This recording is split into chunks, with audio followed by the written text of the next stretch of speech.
చలికాలంలో ముఖంపై దుప్పటి కప్పుని నిద్రపోతున్నారా? అయితే జాగ్రత్త. చలికాలం మొదలైంది. ఈ చలికాలంలో వెచ్చగా నిద్రపోదామని అనిపిస్తుంది. చలిలో శరీరాన్ని రక్షించుకోవడానికి చాలా మంది దుప్పట్లు, వెచ్చని స్వెటర్లు ఉపయోగిస్తారు.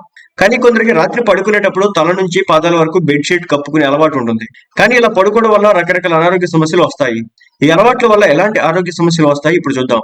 చర్మానికి హానికరం. చలికాలంలో ముఖంపై బెడ్షీట్ తో పడుకోవడం వల్ల ఆ కవర్లోని అపరిశుభ్రమైన గాలి బయటికి వెళ్ళదు.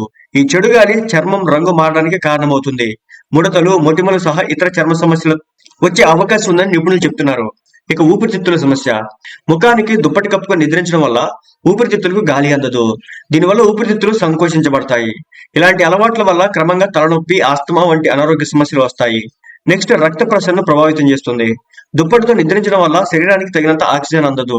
శరీరంలోని రక్తం సరైన మోతాదులో ప్రవహించదు. ముఖంపై దుప్పటి కప్పుకొని నిద్రపోతే ఆక్సిజన్ అందదు. దీనివల్ల విపరీతమైన అలసట కలుగుతుంది. అంతేకాకుండా తలనొప్పి, వికారం, తల తిరగడం వంటి సమస్యలు కూడా వస్తాయి.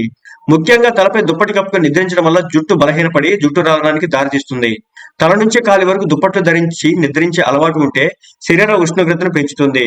దీంతో శరీరం చెమటలు పడడం ప్రారంభిస్తుంది. దీనివల్ల నిద్ర సరిగా పట్టదు. అదే విధంగా దుప్పట్లు ఈ పైనుంచి కింద దాకా పెట్టుకుని పడుకోవడం వల్ల శరీరానికి సరిపడా ఆక్సిజన్ అందకపోవడం కారణంగా గుండెపోటు, శ్వాసకోశ సమస్యలు వచ్చే ప్రమాదం కూడా ఎక్కువ ఉంటుందని నిపుణులు చెప్తున్నారు.